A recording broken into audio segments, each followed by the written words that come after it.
Hello बच्चों, नमस्ते। कैसे हैं आप सब लोग? उम्मीद है शानदार, जिंदाबाद, ज़बरदस्त होंगे। पर थोड़े से डिमोटिवेटेड भी होंगे, क्योंकि हमें हमारा लक्ष्य का नहीं पता कि हमें तीर कहाँ मारना है और कब मारना है। और जब ऐसे हो तो तैयारी में फ़र्क आ ही जाता है। गलती आपकी नहीं है, बिल्कुल इस सिस्टम की गलती है, इस आयोग की गलती है, जिसने आपके ट्विटर कैंपेन तक को भी हम ये बोलेंगे कि दबा दिया। क्योंकि उसका जवाब तो बहुत दूर की बात है। उस दिन जैसे तैसे ट्रेंड भी हुए, पर ट्रेंड कोई 1 मिनट, 1 सेकंड, 10 सेकंड कैसे रह सकता है। तो वहाँ से थोड़ा सा ये भी लगा कि ये ऐसी भी गड़बड़ है। खैर छोड़िए, अभी हमें फोकस करना है कि हम फोकस्ड कैसे रहें। क्योंकि बहुत सारे बच्चे इस बात से ही परेशान हैं कि सर लगातार मेहनत की थी इस भर्ती के लिए, 3-3, 4-4 महीने दिन रात लगे रहे, और फिर अचानक से एसएससी ने सब कुछ बदल दिया। और अब वो 3-4 महीने की मेहनत जीरो होने के कगार पर है, क्योंकि पढ़ने का मन ही नहीं कर रहा है। और इवन बहुत सारे बच्चे तो ये भी कह रहे हैं कि सर अब आरडब्ल्यूए भी कहाँ ध्यान दे रहा है। तो मैं इन सारी बातों का जवाब दूंगा, और आपको ये भी बताने जा रहा हूँ कि अब आप लोगों को क्या करना चाहिए, क्या आपके लिए सबसे बेहतरीन सलाह इस समय में है। तो मैं उन सारी बातों पर चर्चा करूंगा। दिल्ली पुलिस वाले इस वीडियो से दूर रहें। दिल्ली पुलिस का रिजल्ट इस महीने के अंत तक आ जाएगा, ऐसी उम्मीद जताई जा रही है। इससे अलावा मेरे पास कोई दूसरा इनपुट नहीं है। चलो, एग्जाम की कोई अपडेट, बहुत सारे बच्चों का सिर्फ यही सवाल है कि एसएससी जीडी 2026 का एग्जाम की कोई अपडेट दे दी जाए। बच्चों, मुझे ऐसा लगता है, देखिए 31 मार्च से उन्होंने कुछ फॉर्म का दे रखा है एसएससी ने। वो जब फॉर्म की डेट स्किप होगी तो फिर एसएससी एक तो एग्जाम स्किप कर चुका है, इसके लिए नोटिस जारी कर दिया उन्होंने। जब कोई फॉर्म की डेट स्किप होती है, 31 मार्च को आपको याद होगा शायद सीजीएल के या सिलेक्शन पोस्ट के ऐसे फॉर्म आने वाले थे 2-3 भर्तियों के। अगर वो डिले हो जाएंगे तो फिर उस डेट के बाद कोई ना कोई नोटिस अवश्य आएगा। क्या बार बार यही आता रहेगा कि लेटर ऑन हम निकालेंगे जैसे एसएसजीडी का? नहीं, इसको अंधेरे में नहीं रख सकते। जब 2-3 डेट्स निकल जाती हैं तो एसएससी को रिवाइज्ड कैलेंडर देना पड़ता है, और रिवाइज्ड कैलेंडर में सबसे ज्यादा प्रायोरिटी एसएससी जीडी का एग्जाम ही है। क्योंकि सबसे ज्यादा अगर डिले किसी चीज में चल रहे हैं तो एसएससी जीडी के एग्जाम में, क्योंकि आप एग्जाम डेट दे चुके थे, और अगर आपने सबसे पहले इसी को हटाया तो सबसे पहले इसी के बारे में बताना भी पड़ेगा, है ना। तो इसलिए आप परेशान मत होइए। मुझे लगता है 31 मार्च के बाद ही कोई अपडेट आएगा। इसको हो सकता है गुजरे हुए 2-4-6 दिन, 10 दिन हो जाए, तब शायद आयोग पे एक प्रेशर भी बने कि भाई हाँ, अब हमें बता देना चाहिए कि अब ये कब कब करीब करीब हो जाएगा, है ना। मैं 100% श्योर नहीं हूं, पर मुझे ज्यादातर चांस इस बात के लग रहे हैं। चलो, तो मैंने एक जेन्युइन आपको तरीका बताया है कि वेट आपको कब तक करना चाहिए अपनी एग्जाम डेट का। चलो, तो ट्विटर कैंपेन का क्या रहा? बहुत सारे बच्चे ये भी पूछ रहे होंगे कि सर ट्विटर, अच्छी बात ये है कि जब ये 31 मार्च गुजर जाएगी और आपका उन्होंने बोल दिया कि कराया जाएगा बाद में, बाद का कोई अर्थ नहीं होता और बाद का कोई समय निश्चित नहीं होता, ये आपके नोटिस में लिखा है। लेकिन 31 मार्च को जब ये डेट हट जाएगी तो एसएससी के दिमाग में ये बात जरूर रहेगी कि एसएससी जीडी वाले बच्चे भी बहुत परेशान हैं। इस ट्विटर कैंपेन का फायदा ये होगा, और जब वो इसके लिए कुछ बता रहे होंगे तो वो इस चीज को इग्नोर कभी नहीं कर पाएंगे, क्योंकि उनको भी पता कि ये बच्चे फिर कोई हरकत करेंगे ट्विटर वगैरह जैसी। तो इस बात का डर सबको होता है, क्योंकि भाई ट्विटर, वो बात अलग है उन्होंने ट्रेंड करने से रोका या किसी, तो भाई हमने जिस जिस को टैग किया बात तो वहां तक पहुंची ना। स्पेशली एसएससी का अपना ट्विटर हैंडल है, वहां लाखों ट्वीट अगर उनके ट्वीट पर नोटिफिकेशन आ रहे हैं तो उनको ये तो पता चल रहा है कि बच्चा कितना परेशान है। इसलिए कोई भी चीज करी है तो उसका कभी कुछ नेगेटिव असर नहीं हो सकता, वो पॉजिटिव में ही जाएगा अगर आपने मेहनत की है उस पर, तो है ना। क्योंकि आपने बहुत मेहनत से चलाया था, मुझे मालूम है। आगे मैं बात करता हूं, तैयारी करने का मन नहीं कर रहा है तो क्या करें। देखो भाई, एक बात सुन लो मेरी, अगली आपकी भर्ती में ऐसा है, बहुत सारे बच्चों तो ये भी हो जाएंगे कि ओवर एज हो जाए, उनके लिए तो ये लास्ट मौका हो सकता है। पर चलो, मैंने ये भी मान लिया कि अगली में आपकी एज भी आ जाएगी, अभी आपका लास्ट मौका नहीं है, अभी आप शुरुआत कर रहे हैं, अभी आप बीच में, अगली अगली भर्ती देख लेंगे। पर एक बात सोच के देखो कि अगली भर्ती आएगी सितंबर में, सितंबर अक्टूबर जैसे दे रहे हैं, हो सकता है और भी डिले हो जाए। तो उस समय एक भर्ती आएगी, उसमें आप ये भी सोच रहे होगे इसमें अग्निवीर भी होंगे आगे से 50%, ये पहले से फिक्स हो चुका है। और उस समय फिर आप एक एग्जाम डेट के लिए सोचो कि मेरा फॉर्म भरेगा नहीं भरेगा, अग्निवीर आ जाएंगे, कितनी वैकेंसी आएंगी, ये सारी टेंशन्स आपके अंदर चल रही होंगी। तो अगर आप ये सोचो कि अगर आप इसको टारगेट कर सकते हो, या कुछ बच्चे ऐसा कह रहे हैं कि जो 12th करा है या 10th किया, सर इसके लिए कुछ करो अभी से, इसके लिए बैच चला दो, बहुत डिमांड आ रही है हमारे पास इस भर्ती के लिए।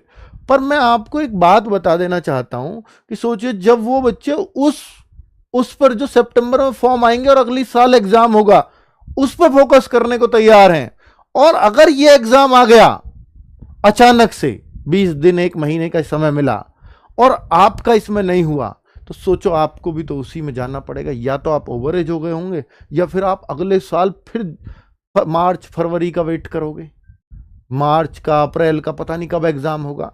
ये मैं आपसे कह रहा हूं कि ज्यादा से ज्यादा 2-3 महीने के अंदर एग्जाम हो जाएगा, ज्यादा से ज्यादा का टाइम है। ये ऐसा भी हो सकता है कि अप्रैल में एग्जाम हो जाए शुरू, अप्रैल के लास्ट में, वो बात अलग है, पर मैं कह रहा हूं ज्यादा से ज्यादा 2 से 3 महीने का समय लगेगा। और अगर 2-3 महीने आप इतने समय से इस एसएससी-जीडी को यहां तक लाए हो अपनी तैयारी को, और आगे अगर आपने अगले 2-3 महीने इसको इस बात के लिए छोड़े रखा कि एग्जाम डेट का कुछ अता पता नहीं है, तो फिर आपकी वो वाली मेहनत भी जीरो है। फिर आप इसका टारगेट करो, फिर इसको करो ही मत। भाई आपका फॉर्म भरा पड़ा है, आपकी तैयारी बहुत अच्छी हो गई है, तो आप इतना तो एटलीस्ट करो कि दिन के 3-4 घंटे 5 घंटे मैक्स टू मैक्स इतना तो निकाल लो। और जब आपकी एग्जाम डेट आ जाए तब आप 6-7 घंटे निकाल लेना, 7-8 घंटे निकाल लेना, लेकिन अभी इतना तो करो कि कम से कम 4-5 घंटे आप रेगुलर पढ़ते रहो। ठीक है भाई एग्जाम डेट नहीं है, लेकिन मैं अपनी पढ़ाई नहीं छोड़ सकता। सिलेक्शन आज के टाइम पे उन्हीं का होता है बच्चों। ठीक है, अगली बात कि तैयारी करने का मन नहीं कर रहा तो क्या करें।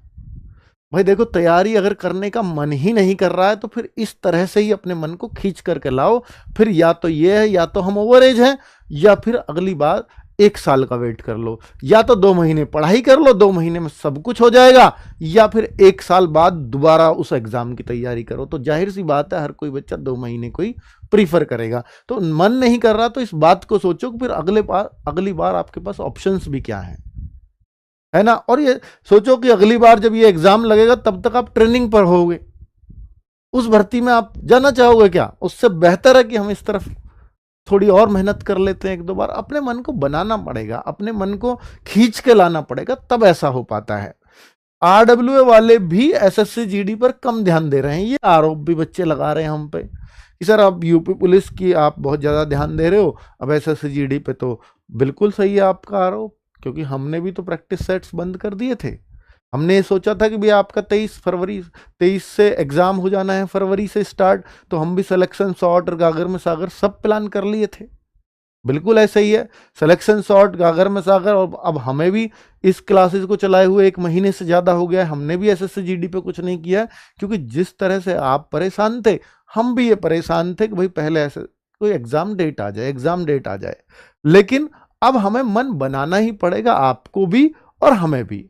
आपको पढ़ना है और हमें पढ़ाना है, तो क्यों ना हम एक नई शुरुआत कर दें फिर से जबरदस्त सी। अगले 2 महीने को टारगेट करते हुए आप 2 महीने टारगेट कर लो अपने आप को कि सर 2 महीने ही पढ़ना है। तो पर क्या आपको भी लगता है कि 2 महीने बाद भी हमें कुछ पता नहीं चलेगा एसएससी-जीडी का? आप खुद बताओ अपने मन पे हाथ रख के, क्या आपको लगता है कि 2 महीने भी आपको एसएससी-जीडी का कुछ भी पता नहीं चलेगा? कभी हो ही नहीं सकता, क्योंकि इसके बाद मुश्किल हो जाएगा एसएससी को भी संभालना, चुप रहना। कुछ ना कुछ उनको रिवील करना पड़ेगा, क्योंकि आपके कैलेंडर बर्बाद होते जा रहे हैं। और फिर आप 30 अप्रैल को फिर आपने बहुत सारी डेट्स दे रखी हैं कि इसके फॉर्म आएंगे, इसके फॉर्म आएंगे, फिर क्या अर्थ है उन डेट्स वगैरह को देने का? फिर आप पूरी तरह से डिले होते जा रहे हो। तो अच्छी बात होगी कि आप पढ़ो और हम पढ़ाएं, और 2 महीने के अंदर ये क्लैरिटी आ ही जाएगी कि भैया कब एग्जाम होना है। और बहुत ज्यादा मैं इतना जरूर कह रहा हूं कि भाई ऐसा नहीं हो सकता कि आज क्लैरिटी आ जाए और 3 महीने बाद एग्जाम हो, ऐसा नहीं होगा। मान लीजिए क्लैरिटी आई कि भाई एग्जाम तब होगा, तो ये 20-25 दिन पहले, 1 महीना मैक्सिमम पहले पता चलेगा, क्योंकि अब आपको स्लॉट सिलेक्शन का ऑप्शन नहीं है कि आपको कम से कम 1 महीना पहले बताएगा वो। अब आपके पास स्लॉट सिलेक्शन का ऑप्शन नहीं है एसएससी जीडी के अंदर, उसमें तो 1 महीना पहले पता भी चलता था। ठीक है, तो अब इस बात की गारंटी नहीं है कि आपको कम से कम 1 महीना पहले ही पता चले। पता चली, मान लो आज ही पता चल गई कि 15 अप्रैल से एग्जाम होने हैं, तो क्या ही कर लोगे आप? बताओ मेरे को, क्या तैयार हो आप 15 अप्रैल के? फिर तो सभी जुटेंगे भाई। फिर आपको अगर अलग दिखना है औरों से, तो आप खुद बताओ कि अलग दिखे बिना सिलेक्शंस नहीं होते, क्योंकि भीड़ तो कॉमन है। और मैं हमेशा कहता हूं कि जहां कॉमन मार्क्स हैं, जहां सबसे ज्यादा मार्क्स हैं, जहां पर गुच्छा लग रहा है बच्चों के मार्क्स का, उससे ऊपर ही हमेशा कट ऑफ लगती है। तो अगर आपको उस गुच्छे से बाहर निकलना है, तो फिर उस समय पढ़ना होगा जिस समय कोई नहीं पढ़ रहा। और यही वो समय है कि जिस समय सब ढीले छोड़े पड़े हैं। और भाई, बच्चे तो छोड़ दो, टीचर भी कहां पढ़ा रहे हैं? हम ही कहां पढ़ा रहे थे? और उस समय कोई बच्चा पढ़ रहा है तो उसका सिलेक्शन नहीं होगा भला? आपको लगता है? 100% सिलेक्शन होगा। ऐसे ही बच्चों का होता है कि ये उस स्थिति में पढ़ रहे थे जब कोई पढ़ने पढ़ाने की स्थिति में था ही नहीं। और हमें भी पता कि यार बहुत सारा बच्चा हमारे, कहीं हम नहीं पढ़ा रहे, इस वजह से कहीं पढ़ना बंद ना कर दे, तो बहुत दुख होगा हमें कि अगर किसी बच्चे का, गरीब बच्चे का सिलेक्शन रह गया तो, है ना, जो हकदार था सिलेक्शन का। तो इस वजह से हमने सोचा कि यार नहीं, वापस आना चाहिए और पूरी ताकत से हमें 2 महीने तो एटलीस्ट पूरे जोर लगा देने चाहिए। 2 महीने में सब कुछ क्लैरिटी आ जाएगी। मैं ये नहीं कह रहा कि 2 महीने बाद ही एग्जाम होगा, हो सकता है 20 दिन बाद अब भी हो जाए, पर कम से कम एटलीस्ट हम पढ़ तो रहे होंगे। ये दुख तो नहीं रहेगा कि अभी तो हम कुछ भी नहीं कर रहे थे पिछले 20 दिन से। तो वो वाली सिचुएशन से मैं आपको बचाना चाहता हूं, और हम भी इस दाग से बचना चाहते हैं कि हम पढ़ा क्यों नहीं रहे थे। ठीक है, अब इस समय क्या करें और कितना पढ़ें, मैंने आपको बता दिया कि इस समय आप क्या करना है वो तो मैं अभी आपको बता रहा हूं, पर पढ़ना कितना है, 4-5 घंटे एटलीस्ट दे दो। अगर आप कम से कम देना चाहते हो तो 4-5 घंटे एसएससी जीडी को अभी दिए रखना। अब मैं आपको बता दे रहा हूं, आप चाहते थे ना प्रैक्टिस सेट शुरू हो जाए फिर से, और प्रैक्टिस सेट भी बच्चों हमने क्या कोशिश की है कि चैप्टर वाइज शुरू करेंगे। क्या? चैप्टर वाइज शुरू कर देते हैं, जिससे बच्चों के सारे चैप्टर, क्योंकि 1 महीने से नहीं पढ़ रहे हो आप, तो हमें लगता है कि यार कहीं सारी चीजों को फिर से रिवाइज कराने की फिर से दोबारा जरूरत है, तो क्यों ना चैप्टर वाइज क्वेश्चंस करा दिए जाएं मिक्स क्वेश्चंस की जगह। तो मिक्स, क्योंकि अभी हमारे पास समय बहुत है, मिक्स की भी बहुत प्रैक्टिस होगी। पहले चैप्टर वाइज खत्म कर लेते हैं, फिर मिक्स स्टार्ट कर देंगे। ठीक है, तो पहले हम हिंदी की स्टार्टिंग करते हैं। और हिंदी तो आप, मुझे लगता है मिक्स भी करे गए तो कोई दिक्कत वाली बात है नहीं, क्योंकि हिंदी में कोई ऐसी चीज समस्या वाली बात होती नहीं है। तो 2 बजे से नीरज सर आपके फिर से लौट रहे हैं हिंदी पढ़ाने के लिए। और कब से? 30 मार्च। 30 मार्च कब पड़ेगा? मंडे का। क्यों डिले करना है? कल सैटरडे, परसों संडे, मंडे से फिर शुरू कर देते हैं, इसी मंडे से शुरू कर देते हैं। मैंने जब एनालिसिस इस बार में करा रहा था संडे का, तो मैंने बहुत सारे बच्चों को हताश देखा। मॉक टेस्ट जो अटेम्प्ट कर रहे थे, अभी भी 70,000 बच्चे सुबह से शाम तक कर देते हैं, वो अच्छी बात है। लेकिन उस समय तक 1.5 लाख बच्चा कर रहा था जब पहले एग्जाम नहीं हटा था। तो इससे पता लगता कि आधे से भी बच्चे कम एकदम, और वो 1.5 लाख भी बहुत सीरियस बच्चे थे। तो मैं कह रहा हूं कि सीरियस बच्चों में भी आधे हो जाते हैं तैयारी करने वाले। तो सिलेक्शंस के चांस आप बढ़ा लोगे अगर इस समय पढ़ रहे होगे तो। मैंने उस समय भी आपसे बोला था, और उस समय भी हम आपकी, क्योंकि एग्जाम डेट हट गई थी तो हमें ये उम्मीद थी कि होली के तुरंत बाद या होली के आसपास आ जाएगी, तो मैंने उस टाइम पे भी आपको पढ़ाने के लिए बाध्य किया था। और हमने ये तो देखा ही है ना, 4-5-6 मार्च तक तो खूब सिलेक्शन शॉट्स चले ही हैं। हमारी पढ़ाई की डिस्टर्बेंस सिर्फ 20 दिन का है। ठीक है, सिर्फ 20 दिन हम नहीं पढ़े हैं, लेकिन उस 20 दिन को वापस लाने के लिए क्यों ना हम रीजनिंग के प्रैक्टिस सेट्स चैप्टर वाइज ही शुरू कर दें, सारे चैप्टर रिवाइज हो जाएंगे बढ़िया तरीके से। क्यों ना जीएस को भी ऐसे पढ़ा जाए कि भाई हिस्ट्री भी एकदम क्रम से चले, ज्योग्राफी भी क्रम से चले, शुरुआत के टॉपिक्स इसमें चले पहले सेट्स में, दूसरे सेट्स में फिर उनसे आगे आगे की चीजें, सब जगह से बराबर बराबर क्वेश्चंस उठें, तो हर चीज पूरी कंप्लीट रिवाइज हो जाएगी। और जीएस के लिए अजीत सर जो इस बार लेकर के आ रहे हैं वो इसी तरह से कि हर एक टॉपिक से बच्चों को रिवाइज करा दिया जाए सब कुछ।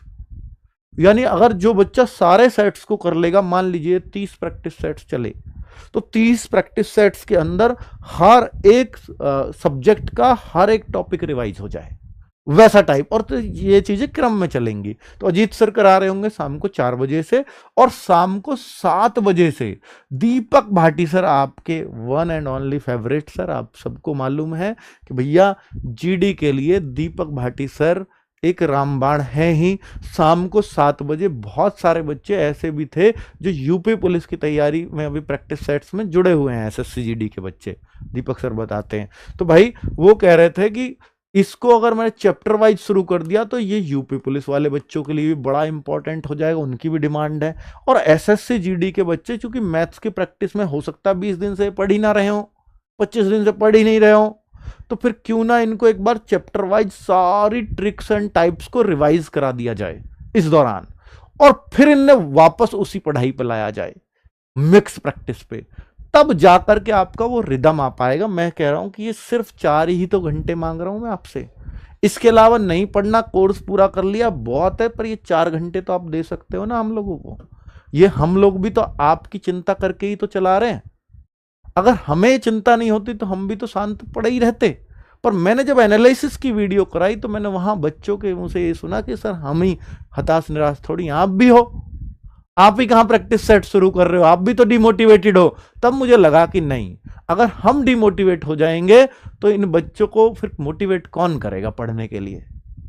तो भाई हमें मोटिवेटेड रहना ही पड़ेगा, और हमें आपके लिए वो काम करने पड़ेंगे जिससे आप सिलेक्शन के पास आए, बजाय उसके दूर जाने के। तो 30 तारीख से 30 मार्च से हम लोग ये चारों क्लासेस स्टार्ट कर रहे हैं इस टाइमिंग के साथ। और एक और चीज बच्चों ने मुझसे डिमांड की थी उसी टाइम पे एनालिसिस के, तो भाई मैंने वो सारी डिमांड सुनी है बच्चों की। दूसरी डिमांड क्या थी देखो, अब एकदम आप हाँ कर दोगे, हाँ जी यही थी, मिनी मॉक। मिनी मॉक की भी बच्चों ने भारी डिमांड कर दी थी। भाई देखो मिनी मॉक, पहले तो बता दूं कि जो पेड वाले बच्चों को दिए थे हमने, तो पेड वाले बच्चों के लिए तो वो चल रहे हैं कंटिन्यू। फिर मैंने सोचा कि यार फ्री वालों की क्या कसूर है, बहुत सारा बच्चा नहीं ले पाता है पेड बैच भी, जिसने लिया होगा बैच उनको तो फ्री मिल गए थे, लेकिन जिसने कुछ भी नहीं लिया और हमने यूट्यूब पे उनकी जिम्मेदारी ले रखी है, वो हमें इतना समय दे रहे हैं, तो उनके लिए भी कुछ होना चाहिए मिनी मॉक में। तो भाई आपके लिए भी, ये सभी के लिए, किसी को कोई पैसा नहीं देना। उनमें तो चलो पेड़ वालों में तो उसी दिन से हमने चालू रखे, लेकिन भाई बच्चे तो ये भी हमारे ही है ना, ये भी तो हमें समय देते हैं, ये भी तो भरोसा करते हैं ना। तो भाई ये देख लो, आपका मिनी मॉक टेस्ट स्टार्ट कर रहे हैं, और इसमें भी हम आपको मतलब एक्सप्लेनेशंस के साथ करेंगे। तो आप अपना जब भी मिनी मॉक दें, तो एक तो इस समय बहुत बढ़िया मैनेज करता है, तो समय भी आपको बड़ा लिमिटेड मिलेगा, जिससे आपकी 1 घंटे का, क्योंकि एसएससी जीडी का एग्जाम 1 घंटे का है, अगर थोड़ा सा भी समय का बैलेंस इधर उधर हुआ तो फिर पूरा पेपर बिगड़ जाता है, और जिसका समय कम पड़ा तो सिलेक्शन के चांसेस बहुत कम हो जाते हैं बच्चों। तो उसको मैनेज करने के लिए हमने क्या किया था, हमने ये मिनी मॉक स्टार्टिंग ही आरडब्ल्यूए की देन है। तो भाई हमने क्या किया था कि भाई कि आपके हम मिनी मॉक लेंगे, और हम आपको एक आदत डालेंगे कि मैथ्स को इतनी देर में करना है, रीजनिंग को इतनी देर में करना है। तो हमने यहां आपके लिए टाइम फिक्स कर रखा है कि भैया आपको 8 मिनट में, 7 मिनट में जीएस, क्योंकि जीएस को है 7 मिनट में जीएस, चलो 8 में कर लो इसको, और 7 मिनट हिंदी, ठीक है, और 22 मिनट हम मैथ्स में देते हैं आपको, और रीजनिंग के देते हैं, और मैथ से लिख दिया तो नहीं, हाँ ये रहा रीजनिंग में 18 मिनट। तो इससे बच्चों क्या क्लैरिटी आती है कि मुझे एक आदत पड़ जाएगी रीजनिंग को 18 मिनट में करने की। आप कहो सर 22 और 18 कितने मिनट हो गए, 40, और 8 7 15, तो 55 मिनट हुए। बिल्कुल, हम यही चाहते हैं कि आप 55 मिनट की प्रैक्टिस करो, ताकि थोड़ी बहुत, क्योंकि वो 5 मिनट तो आपकी वहाँ की एग्ज़ाम की हेजिटेशन ही ले जाएगी ना। 5 मिनट उसके लिए मैनेज करने के लिए छोड़े हैं, तो हम आपको मॉक टेस्ट में यही टाइमिंग देते हैं। और इससे क्या होता है कि जब आप फुल मॉक दे रहे होते हो, तो आपको एक आदत पड़ी हुई होती है कि 18 मिनट में रीजनिंग कैसे की जाती है, क्योंकि आपने इतनी प्रैक्टिस कर ली उसकी। तो फिर क्या होगा बच्चों कि 18 मिनट की जब आपकी प्रैक्टिस रहती है ना, तो फिर अगर कोई सवाल फुल मॉक में, क्योंकि वहां तो 18 मिनट नहीं, वहां तो 1 घंटा है सबके लिए यार वो मिला के, तो वहां पे क्या होता है कि अगर कोई क्वेश्चन ज्यादा समय ले रहा होगा, तो फिर आप उसको तुरंत छोड़ देते हो, क्योंकि आपको आदत पड़ी हुई है कि यार मुझे पता लग जाएगा कि इसमें समय ज्यादा लग रहा है। और जब आपको ये प्रैक्टिस नहीं होती ना, तो आप एक क्वेश्चन को कब 5 मिनट दे देते हो आपको खुद ही नहीं पता लगता, क्योंकि जब हम खो जाते हैं उसको करने में, तो हमें समय का पता नहीं चलता। लेकिन ये आपको कॉन्शियस रखता है कि भाई हाँ। तो भाई ये आपको गिफ्ट कैसा लगा? देखो, मंडे को मैथ्स का मिनी मॉक होगा, ट्यूसडे को जीएस का मिनी मॉक। क्यों नाम है इनका? क्योंकि जितने जितने क्वेश्चन आएंगे, 20 क्वेश्चन इसका, केवल इतना टेस्ट, 20 क्वेश्चन जीएस का, चलते फिरते लगा दोगे 8 मिनट का टेस्ट। और रीजनिंग केवल 18 मिनट का टेस्ट, चलते फिरते दे दोगे। केवल 7 मिनट का टेस्ट, फुल मॉक के लिए 1 घंटा नहीं है आपके पास पढ़ने को, पर इन्हें तो कर ही लोगे, इन्हें तो चलते फिरते यूं कर दोगे। तो इसके टच में जरूर बने रहना, तो ये प्रैक्टिस बनी रहेगी आपको। फ्राइडे फिर मैथ्स का, फिर मंडे से चलेगा, मंडे टू फ्राइडे, फिर मंडे आपका अगला सब्जेक्ट आ जाएगा। अगला सब्जेक्ट कौन सा होगा? मैथ्स यहाँ आ गया तो जीएस आ जाएगी। ट्यूसडे कौन सा आ जाएगा? रीजनिंग आ जाएगा। थर्सडे कौन सा आ जाएगा? हिंदी और इंग्लिश। जो आपको करना है करना, दोनों ही टेस्ट प्रोवाइड कराएंगे हम, ठीक है। तो ये मंडे टू फ्राइडे होगा शाम को 6 बजे से। तो भाई आप सब लोगों को दोनों गिफ्ट मिल गए हैं। अब मुझे लगता है कि हम जो कर सकते थे हमने वो सब कुछ डाल दिया आपके लिए, लेकिन अब आपकी बारी है। और मुझे बहुत उम्मीद है, हर संडे मॉक टेस्ट स्टार्ट है, हर संडे मॉक टेस्ट स्टार्ट रहेगा, ठीक है। वो कोई दिक्कत वाली फुल मॉक, जिससे आपको रिवीजन हर चीज कराएगा और 1 घंटे में पेपर करने की आदत बनी रहेगी। चलो भाई, यही कर सकता था तो थैंक यू बोल देना वीडियो के नीचे, हमें भी लगेगा यार बच्चे खुश हैं, ठीक है। बहुत परेशान थे आप, इसलिए वीडियो भी लाया। Thank you, thank you. हाँ क्या बात? अच्छा, इंग्लिश का भी तो होगा मिनी मॉक? क्या पूछ रहे हैं? इंग्लिश का? अच्छा, इंग्लिश का प्रैक्टिस सेट, इंग्लिश का प्रैक्टिस सेट, कुछ बच्चे इंग्लिश वाले हैं, चलो इसको भी करेंगे शुरू, इसको भी कर देंगे। मंडे नहीं होगा तो ट्यूसडे वेडनेसडे से कर देंगे। बात करनी पड़ेगी, अभी तो नहीं करी मैंने, करवा देंगे, ठीक है। थैंक यू, नमस्ते।